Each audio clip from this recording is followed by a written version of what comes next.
हरे कृष्णा, राधे राधे। आप सभी का मेरे channel beautiful life with Kanha ji में आप सबका स्वागत है।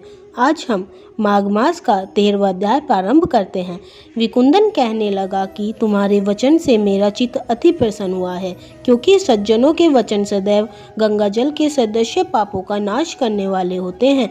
उपकार करना तथा मीठा बोलना सज्जनों का स्वभाव ही होता है, जैसे अमृत मंडल चंद्रमा को भी शीतल कर देता है। अब कृपा करके यह भी बतलाइए कि किस प्रकार मेरे भाई का नरक से उद्धार हो सकता है। तब दूत कुछ के देर ज्ञान दृष्टि से विचार कर मित्रता रूपी रास्ते से बंधा हुआ बोला कि हे वैश्य, यदि तुम अपने भाई के लिए स्वर्ग की कामना करते हो तो जल्द ही अपने 8 जन्म के पुण्य फलों को उसके निर्मित अर्पण कर दो। तब विकुंदन ने कहा कि हे दूत, वह पुण्य क्या है और मेरा कौन से जन्म में और कैसे किए हैं, सो सब बतलाओ, फिर मैं अपने भाई को अपनी पुण्य दे दूंगा। दूत कहने लगा कि हे वैश्य, सुनो, मैं तुम्हारे पुण्य की सब कथा कहता हूँ। पूर्व समय में मधुवन में शाल्की नाम का ऋषि था। वह बड़ा तेजस्वी और ब्रह्मा के समान तेज वाला था। नवग्रह की तरह उसकी स्त्री रेवती के 9 पुत्र थे, जिनके नाम ध्रुव, शनि, बुध, तार, ज्योतिमान थे। इन पांचों ने गृहस्थ आश्रम धारण किया और जितमाय, ध्याननिष्ठ और गुणातन ये चारों संन्यास ग्रहण कर वन में रहने लगे। ये शिक्षा सूत्र से रहित पत्थर तथा सोने को समान समझते थे। जो कोई अच्छा या बुरा उसको अन्न देता वही खा लेता, और कोई कैसा ही कपड़ा दे दे उसको ही पहन लेते।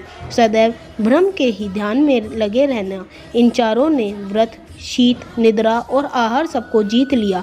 बस चर अचर को विष्णु रूप से समझते हुए मौन धारण कर कर संसार में विचरण करते थे। ये चारों महात्मा तुम्हारे घर आए।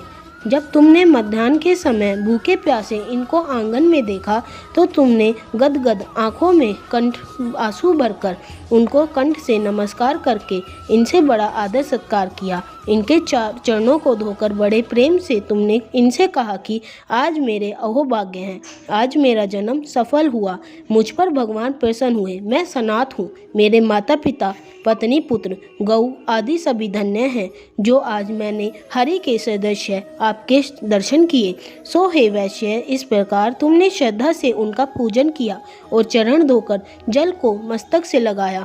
फिर विधि पूर्वक इनका पूजन करके तुमने इन सन्यासियों को भोजन कराया।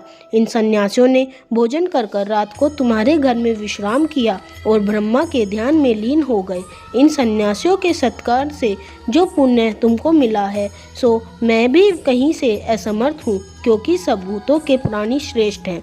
प्राणियों में बुद्धि सदैव वाले, बुद्धि वालों में मनुष्य, मनुष्यों में ब्रह्मांड, विद्वानों में पुण्यात्मा और पुण्यात्माओं में ब्रह्मज्ञानी सर्वश्रेष्ठ है।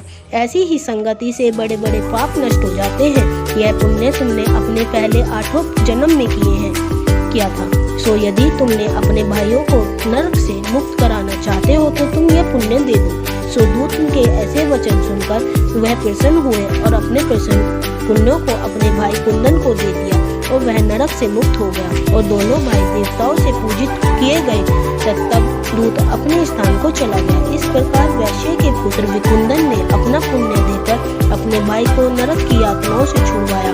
सो हे राजन, जो कोई इस इतिहास को पढ़ता या सुनता है वह 1000 गोदान का फल प्राप्त करता है। हरे कृष्णा, राधे राधे।